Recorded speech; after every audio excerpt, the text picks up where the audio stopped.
You are listening to Studio MacGyver's Dragon Ball and Video Game Podcast.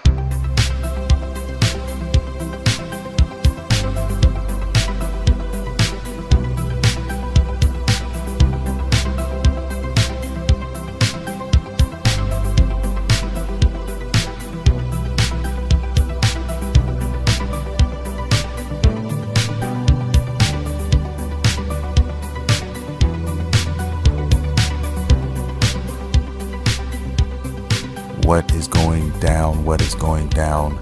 It is your boy Studio MacGyver, and you are listening to Studio MacGyver's Dragon Ball and Video Game Podcast. Welcome back, guys.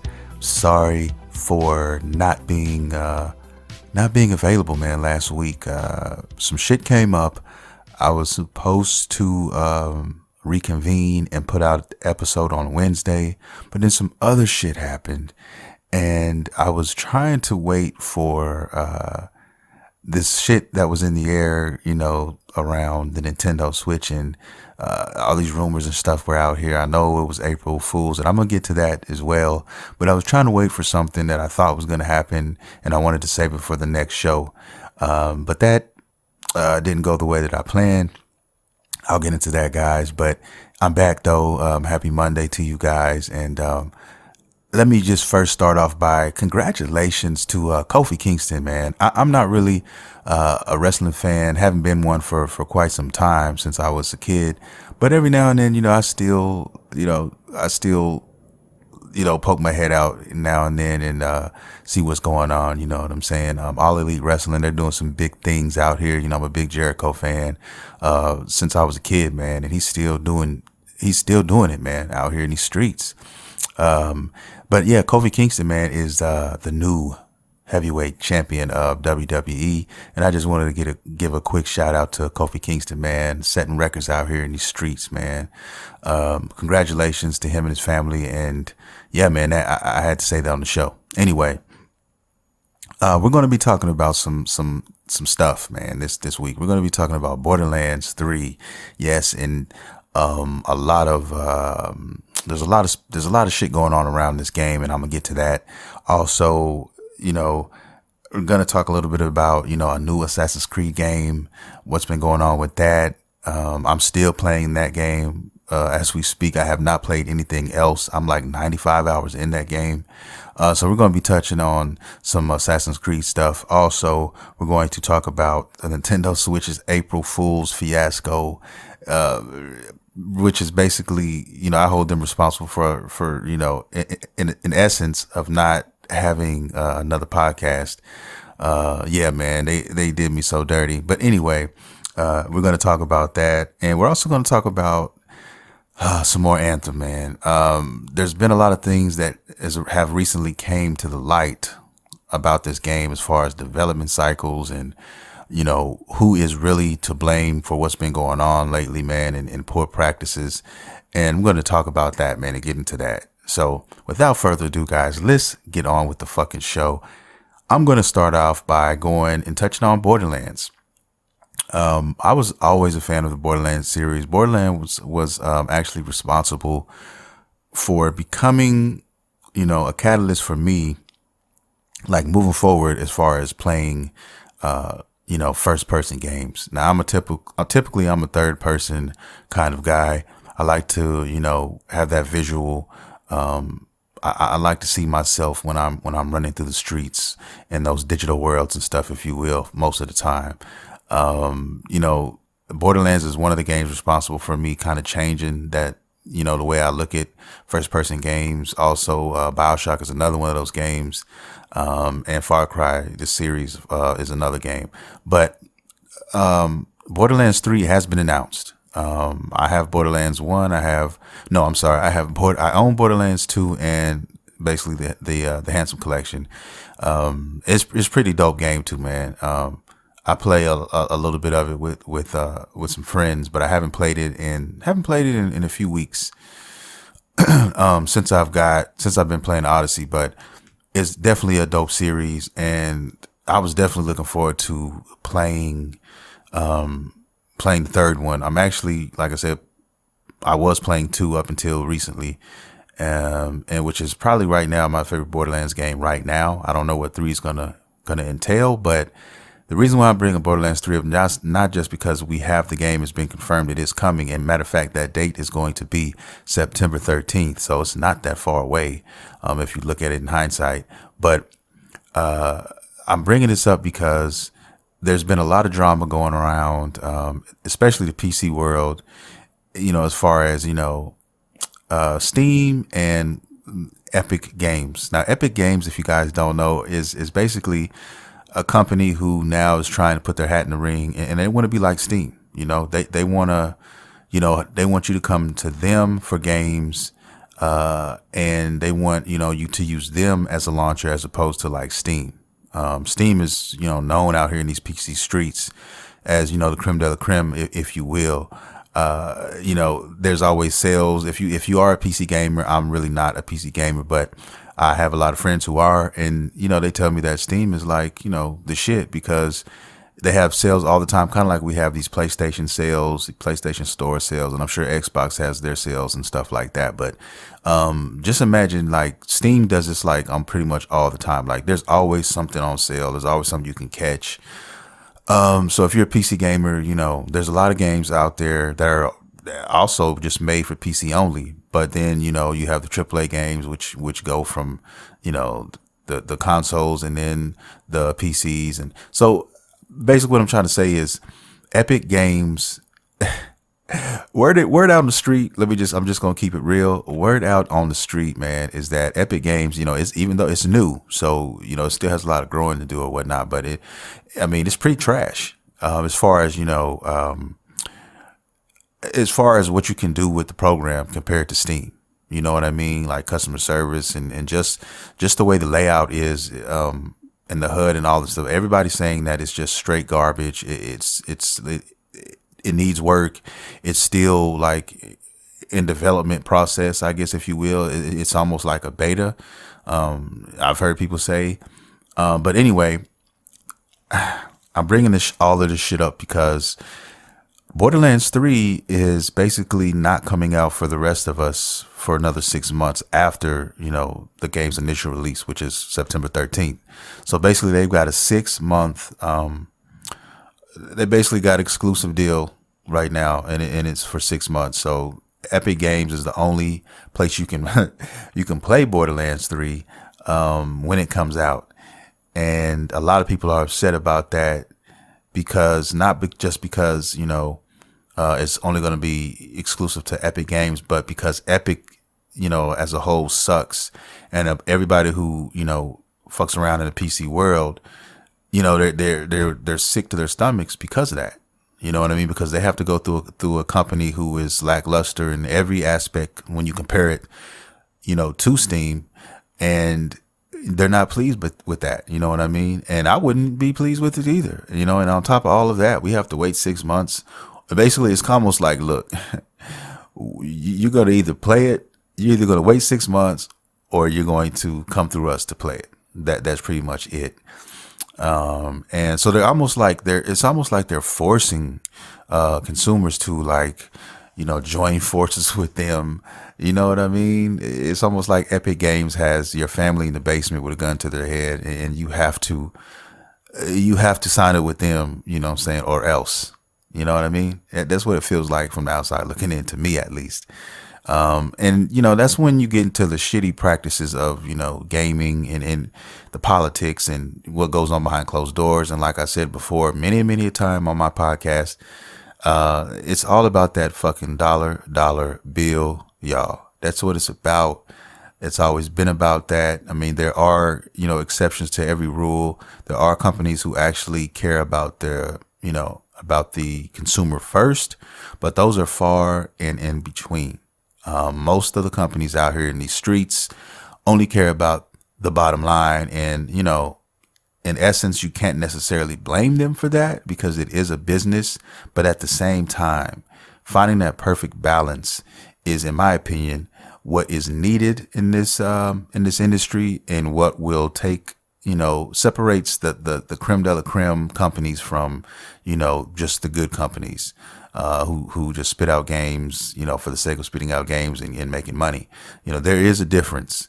And, trying to find that sweet spot can be difficult, you know what I mean? But at the same time, with all the money that these companies are making, in my opinion, I don't think it's any excuse for them to do the things that they're doing. They should change a lot of things, a lot of practices that's been going on out here. And I believe they can. I just believe that they're not going to, because in their minds, if it's not broke, we're not going to fix it. As long as that fucking money keeps coming in, nothing's going to change. And that's where the consumers come into play. When the consumers come in and start putting their foot down and stop buying shit, then that bottom line starts to disintegrate, starts to percolate a little bit. Then that's when you can get these guys to change their ways. You've seen it. We've seen it many a time for certain games. Certain loot box fiascos have taken place, and when the gamers start to speak, the companies have no other choice but to listen and change their ways, and take shit off and change the play of the field, and that's just how it is. So as long as we follow our practices, we can hope to change a lot of these multi-million and billion-dollar corporation game companies to change theirs. But yeah, man, they got that exclusive deal for 6 months. Epic Games did, and it's running a lot of people hot. And to be honest, it's an easy fix, in my opinion, if you ask me. Looking at numbers, at a number standpoint, a big reason why a lot of these developers are going and siding with Epic Games is because Epic Games knows that they're a new company. They're not really all that right now. They're still working out kinks and things of that nature and trying to fix some stuff. They know all this shit, right? So they say, okay, how much does a developer get to take home when they if they sign with Steam? Well, if they sign with Steam is taking on average about 25%. So Epic Games said, okay, fuck it. Let's take 12. All we want is 12%. That means you get 88% of, your revenue. We only get 12. Now, these companies are like, yo, okay, you mean to tell me we get 13%?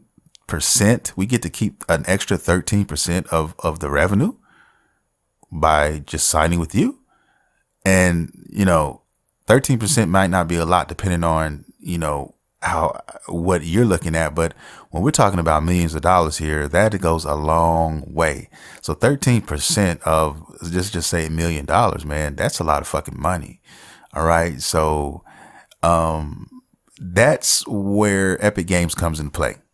Now all Steam has to do is say, fuck it, I'll match you. You know what I mean? They can just say, fuck it, we'll match you. We'll go 12%. And then it's game over. Epic Games, the ship will have sunk. The bottom line, bing, boom, pow. That's all they have to do if they really want to stop this.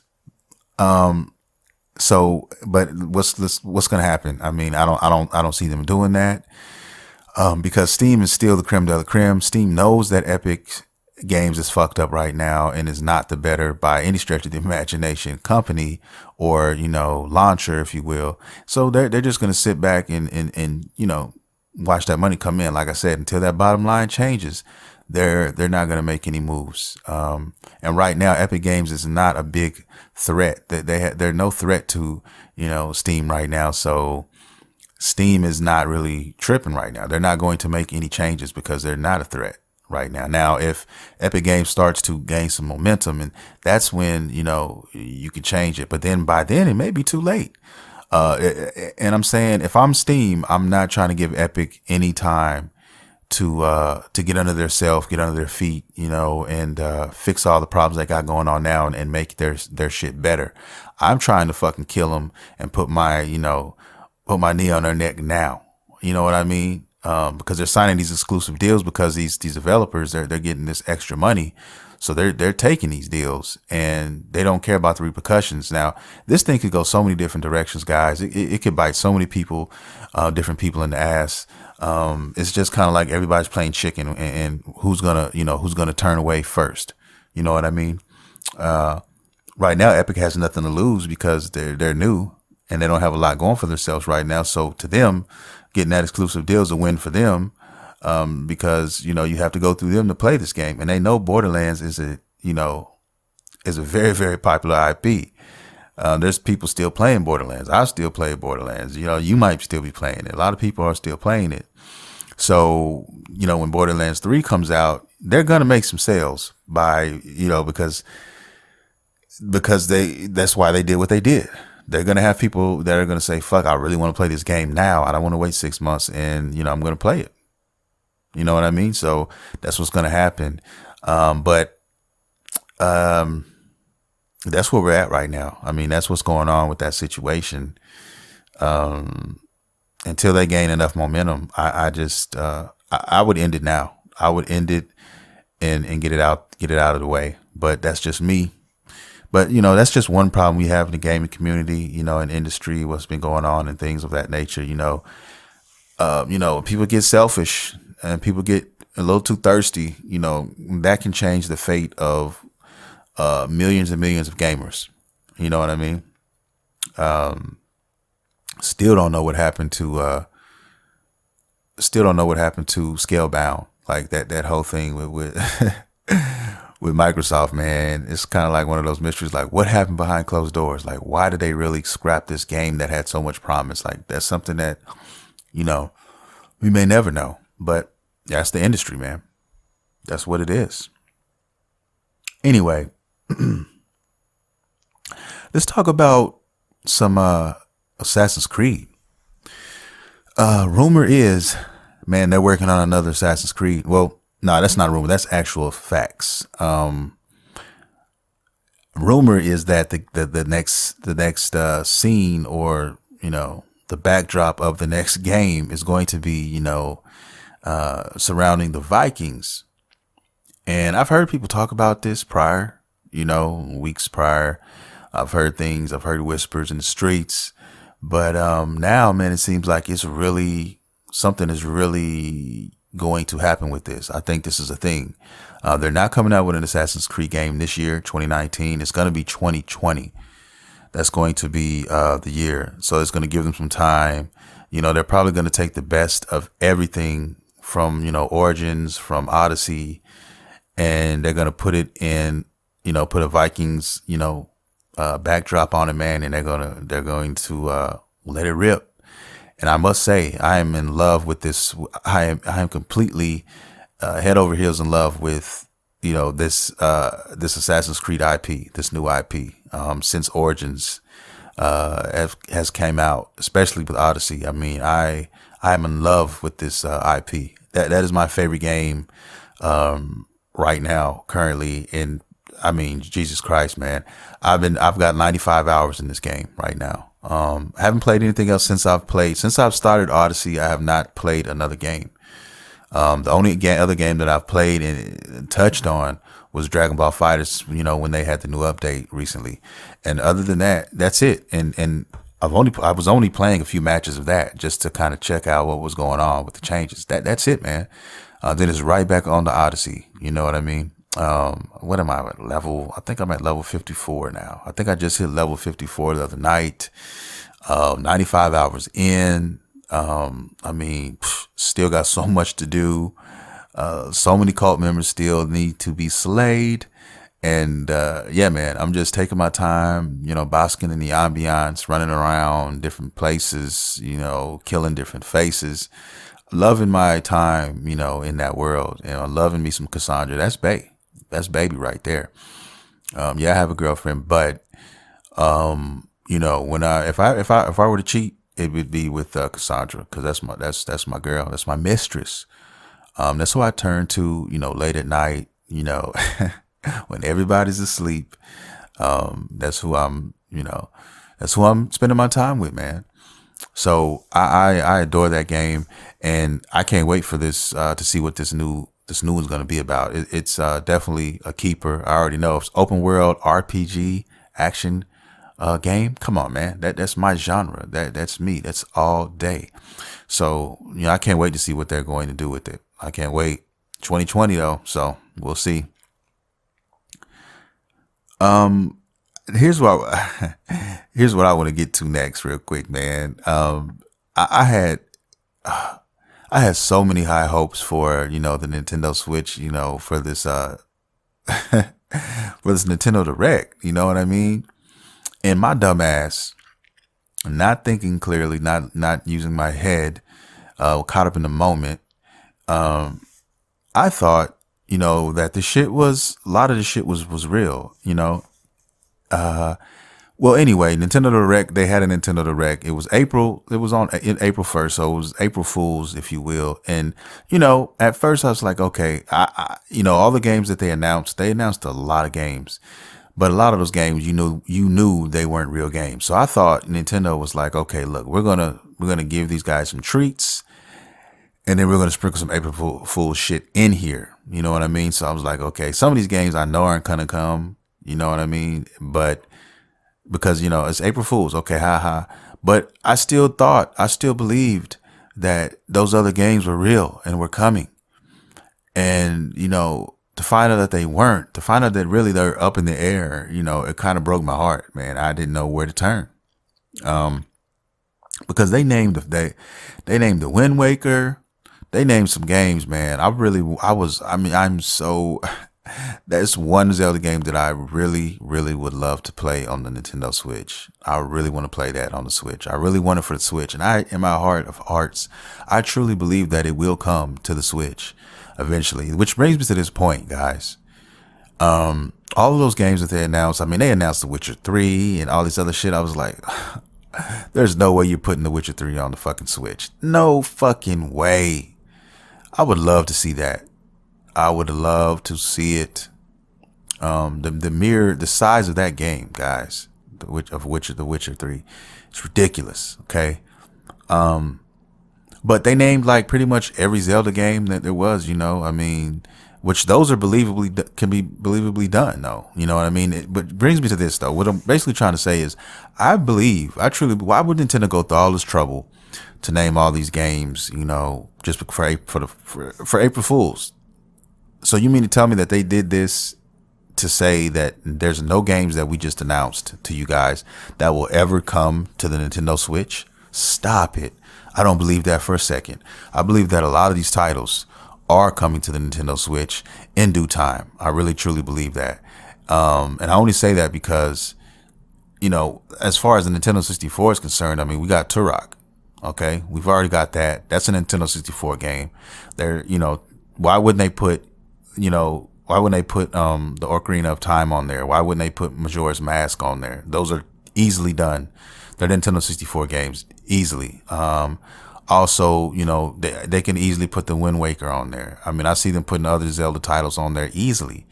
Mario 64. Like, these are games that they were announcing for the Switch. So I'm thinking, to be honest with you, that April Fool's show that they pulled off was like a half truth. Most of those games won't make it to the Nintendo Switch, but I think that a lot of them will still end up making it to the Nintendo Switch.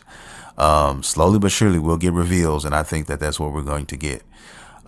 We need that, virtual console, and Nintendo knows we need that virtual console. You know what I mean? This is the current system right now. So, why not give us access to all of those, except for, right now we're only getting Nintendo games. You know what I mean? Stop it. Give us what we really fucking want. And I think they're going to start to do that. I think right now Nintendo's kind of building up steam, man. They've got some stuff going for them now, and there's that snowball is starting to roll downhill a little bit, and they're gaining a lot of traction. A lot of momentum, and they're doing some things, man. So, I think we're going to be in a good place, especially with all the first person titles they got coming anyway. I think we're gonna get some love. I'm just waiting for the other shoe to drop. But my heart was broken though when I really put two and two together, when people started telling me, yo, this shit was all April Fool's shit, man. I don't know what's real and what's not now. You know what I mean? And Nintendo went out of their way to make this happen. So yeah, I was a little upset about that one. I'm not even gonna lie about it, but it is what it is. I want to talk about I want to talk about Anthem now. And the reason why I'm bringing Anthem up is because, you know, a lot of things has recently come to the light, and it's about the developmental hell that this game was in. And, you know, before I heard this news and got this information, man, I was all in on EA. Like, I was ready to, you know, just kill EA and only EA for this. But then after further review and getting more information, I found out that a lot of this blame is also going to be on not just EA, who is the publisher, but Bioware is really, really responsible for a lot of this bullshit that's been going on. Long story short, EA gave Bioware 7 years, about almost a little over 7 years to make this game Anthem, okay, to develop this game. Anthem went into pre-production, was in pre-production for years. Pre-production is basically like, you can basically call developmental limbo, basically where you have a lot of ideas, you have a lot of things you want to see done, and you're hoping to get done, and everybody's waiting on that guy to hit that green light, to hit that green button. You know what I mean? To actually start that developmental process. The developmental process for a game company is the most important time in that cycle, because it's the actual time that the developers are actually working on code and the game and testing out the game and all of these things. It's phases that this shit goes through. That's why most games, especially games nowadays, are, you know, anywhere from 2 to 5 years in development, because, you know, it's more and more, cause more complex now. You know, it's we're dealing with damn near computers now, and everything has to be in cohesive. You know, everything has to work cohesively. Everything has to move, you know, properly, and it takes a whole team, you know, to make all this work, and that takes time. And you know, when I found out what I found out, my jaw dropped, because technically this game was only in development for between 12 and 16 months. That's what the word is right now. That's from many, many sources, 11, 12 different sources, a lot of things.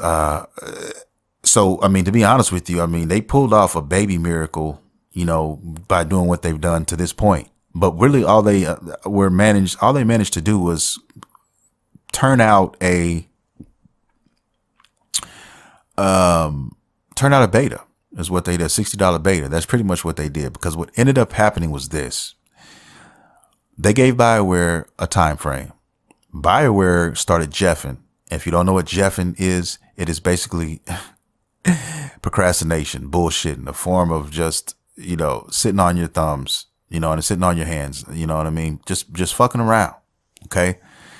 That's what they were doing. I don't know I don't know. At first, maybe they thought they had plenty of time. And then, you know, then when they started to finally try to put things together, they realized, oh shit. And then, you know, when the time got short, basically EA told them, look, this is the release date, period. This is when this game needs to come out. Bottom line, make that happen.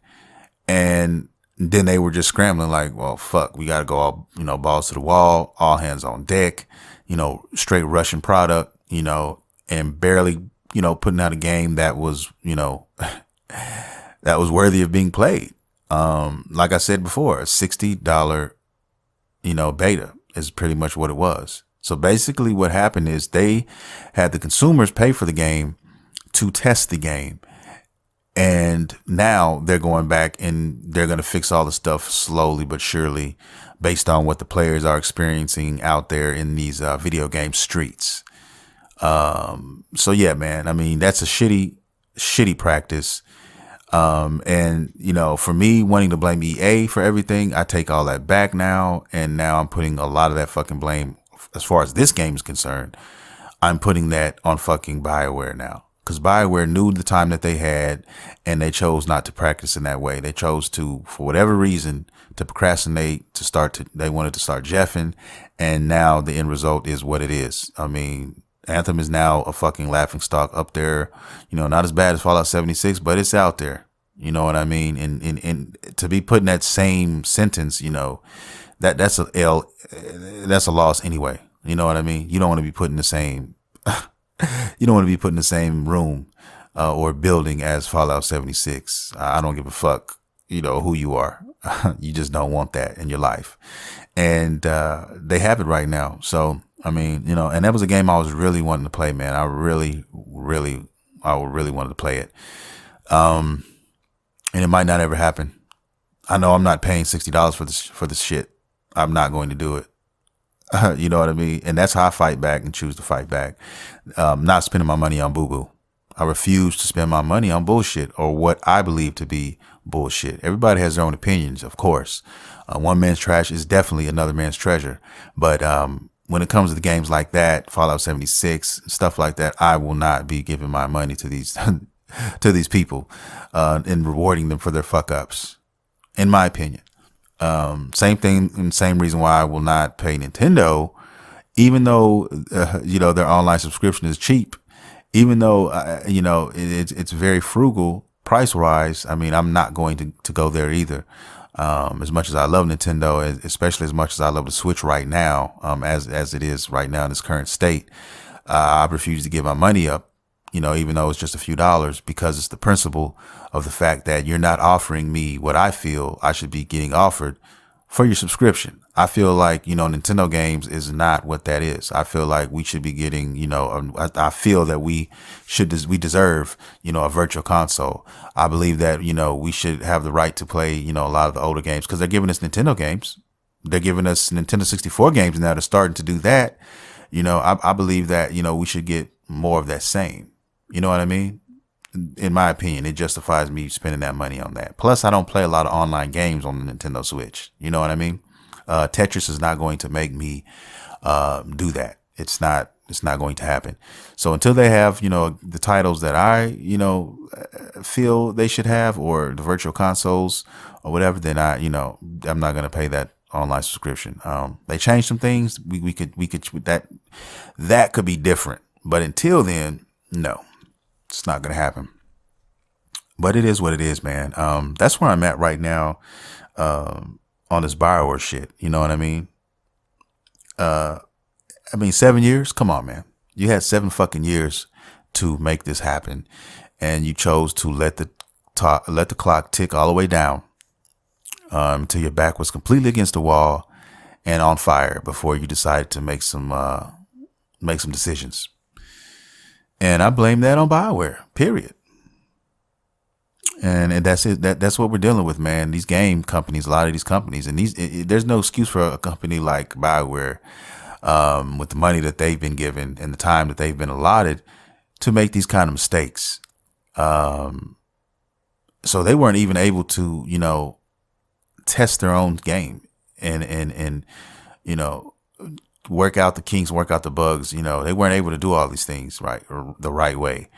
And then what happens is it falls on the customer. It falls on the consumer. You know what I mean? We fall victim. We fall prey to the poor practices of these fucking, these game development companies, man. These AAA companies, man. And it sucks. You know what I mean? But I'd rather have a game and I'd rather wait 8-9 years for a title, you know, a good title, a finished product, than to, you know, get a half finished product, man. It just doesn't make any sense. Yeah, we might hurt at the beginning because we didn't want to wait, but you know, in the end, we'll thank ourselves for it in later. You know what I mean? Biomutant is a game that, you know, was pushed back, you know, a game that I've been highly anticipating. But look, man, I was hurt, but I'd rather the game be finished and done and complete when I get the game so I can enjoy it that much more. You feel me? I mean, that's just, so when I do get my hands on it, I think I'm going to enjoy it a lot more because they're going to be able to work out all the kinks and make it right, make it crisp. You know, that's any game, that's any title. And right now, a lot of these companies are slipping. But thank God for the internet. Thank God for these YouTubers because these motherfuckers are getting, they're getting exposed. And I love that. Nobody's safe. You know, EA, you know, multi-billion-dollar companies like that. None of these motherfuckers are safe. If you slip up and you fuck up out here in these gaming streets, somebody's going to call you out on it, man. And, you know, you catch the wrong one on the wrong day at the wrong time, and they might sink one of your motherfucking ships. And I'm just keeping it real because that's just what I do on this show, baby. So I had to put those words in the street and let you guys know about it. You know, other than that, man, you know, it's not too much else going on in my world, in my neck of the woods right now. I've been watching Hulu. I've been watching a lot of Hulu lately. I am enjoying myself right now. Right now I'm on Naruto Shippuden. Yes, sir. Again, I'm enjoying watching it on the big screen because before I was watching it on my computer because I have the episodes on my computer. But, I watched it before for the first time and I watched it subbed, and now I'm watching it dubbed, and I'm enjoying myself, man. I've been watching, a handful of episodes every day. And my next project is going to be Promised Neverland. That's going to be next, right after One Punch Man, which is coming out on the 9th, which is Tuesday. Yes, man, it's coming up Tuesday. So, there's been a lot of speculation, a lot of talk about, One Punch Man as far as animation. And they switched studios. So everybody's kind of like scared and wondering like how it's going to turn out. And, we'll find out. I'm going to definitely watch it. Love One Punch Man's first season. It was excellent. And I'm going to give these guys a chance and see what it's about, see what the story's about. And I will definitely be talking about it on this podcast. But yeah, that's pretty much on my neck of the woods, what I've been watching, on TV and stuff like that. So, yeah, about to get into the Fourth Ninja War. Well, I'm in the pain arc right now, actually. I'm in the pain arc of Naruto, and that's where I'm at now. And then, like I said, I'll probably just do that until One Punch Man is Tuesday, and then I'll if I can binge it. Hopefully, they put out all the episodes and not just like one every whatever. I don't know. I don't know how they're gonna do that. If they put out everything, then I'm gonna watch it all. If they don't, then it'll be play by play. And, I'll be discussing it with you guys on the show. And then I'll jump into Promised Neverland, the first season, because everybody's like, yo, you haven't watched it yet? I mean, fuck, you need to jump on that. And I'm like, okay, give me let me catch my breath, and I will. Trust me. It's one of those, when I get into it, a series, man, I'm all in. So, I don't want to half-ass it. I want to make sure I'm all the way in there. So, yeah. So that's what I'm doing right now, man. Also been, making some changes out here to the store. Look, guys, the store is up now. Beautiful Nerds is back in action. It's out here in these streets. If you want to get some products, if you want to get some t-shirts, man, you want to show some love and support, buy a fucking mug, buy a hoodie. You know what I'm saying? Check out Beautiful Nerds, man. That's www.beautifulnerds.com. And nerds is spelled Nurdz. Check out beautifulnerds.com, man. I'm really proud of the store. I'm still working. It's a work in progress. But it's going to grow as I grow. It's basically a store for, nerd culture, man. You know what I mean? Like I said, the anime, the wrestling, the comic book talk, all of that and everything in between, it represents that umbrella, you know what I mean? So, all the gaming and stuff. If you're a nerd like me and you love games and you love, anime and comic books and movies and things of that nature, man, you're going to like the store. You're going to like what it stands for. And, just check it out sometime and, hopefully you find something you like. Hopefully you can find something to show some love and support, for your boy, man, Studio MacGyver. You know what I mean? With that being said, guys, I'm going to get my ass out of here. I will be back next week, not the week after. I will be back next week. I don't give a damn what happens. I'm not letting anything get in my way of next week's podcast. I know you guys have been waiting for a new episode, so that's going to happen. So yeah, man, join me next week, man, next Monday, for more news. We're going to talk One Punch Man. We're going to talk some other stuff. There's always things happening, day by day. Tomorrow, some shit could happen. You know what I mean? And that could change the game. And if it does, then, up until Sunday, man, I'm going to try to cover it. You know what I mean? So with that being said, guys, I want to appreciate everybody for listening. I want to appreciate everybody who was down from day one with this podcast. All the new listeners who have joined this podcast. I hope to see you guys again next week and the week after and after and after and after. And I love you guys, man. This is Studio MacGyver. You have been listening to Studio MacGyver's Dragon Ball and Video Game Podcast. See you next time.